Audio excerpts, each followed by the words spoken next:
Hey folks, I'm currently at my mum's place in case you couldn't tell that everything is different because I've worked today and now it's evening and the light's almost gone and I have no lighting equipment with me. So this is really suboptimal, but we'll make do, right? So a while back I saw someone on Twitter saying something along the lines of, how dare you call yourself cruelty-free if you're not vegan? But that pissed me off, so I wanted to talk to you about that today. Now, a little bit of background about me. I have been a vegetarian for 2-ish years and have been like cruelty-free for around that long as well.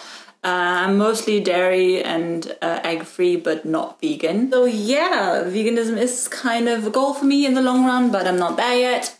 So I have a bit of a between the seats kind of position in this whole discussion, I guess. The thing is, although the term might be a little bit misleading or ambiguous, cruelty-free specifically means that there has been no animal testing on or for this product. That's it. That's all it means. It doesn't mean that there hasn't been some animal used in the process of making this product or that its products have been used, i.e.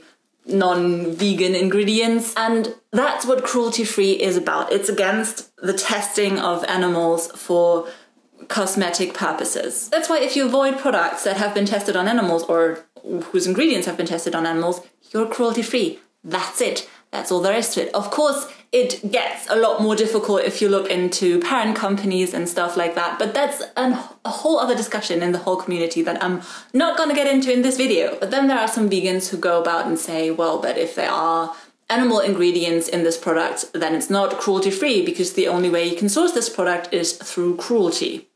And not sure I 100% agree with that. I do think there's like sourcing, like ethical sourcing of animal products, it just rarely happens. That's the thing. And I agree, especially like drugstore brands where they get their beeswax from or their lanolin or whatever else there is. I doubt that it's ethically sourced and sourced without cruelty. But that's not what cruelty-free is about. Cruelty-free is about animal testing. Because then if you start gatekeeping and say, well, how dare you, like literally, how dare you call yourself cruelty-free if you're not vegan, then there's a whole other realm of issues that you are actually ignoring. Because yes, okay, your products might be vegan, your products might be not tested on animals, but how are the workers treated? If it's a cocoa butter, are you sure that the people who harvest that cocoa butter are treated fairly, that they're paid living wages, that they're not extorted? Can you be sure that all the employees in the production line have been treated fairly? Spoiler alert. No, you can't. And that's cruelty as well, just not about animals. And honestly, yeah, animal rights are super important, but if you then turn around and just give no shits about your fellow humans, then goodbye. So if you're so dead set on expanding the definition of what cruelty-free means in terms of, you know, also including the sourcing and production of the ingredients, then don't ignore the workers. Stuff like that is why I 100% subscribe to the idea of doing what you can.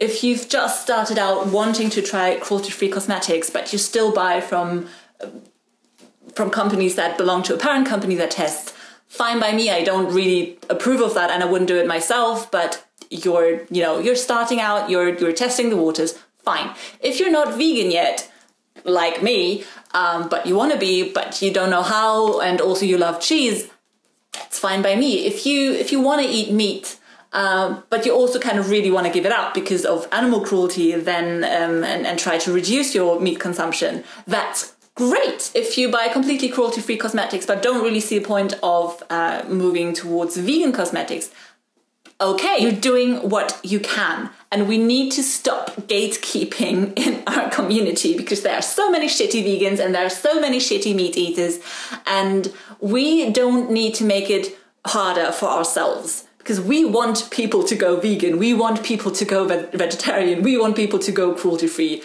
and we shouldn't attack those that are actually trying. I mean, that's kind of what we're trying to do here, right? We're trying to convince people to join our cause, and we're not going to do that by hating on them, right? So yeah, I don't know if you could tell, but this is kind of a passionate topic for me. If you disagree with me for whatever reason, please, please, please tell me, because this is so important to talk about. And yeah, basically, don't hurt the cute bunnies and buy more vegan, vegetarian, and cruelty-free stuff. That's what you should take away from this video. Anyway, I'll see you tomorrow. Actually, really tomorrow. Wow, scary shit. All right, bye. It'd be really cool if I knew how to sign these off.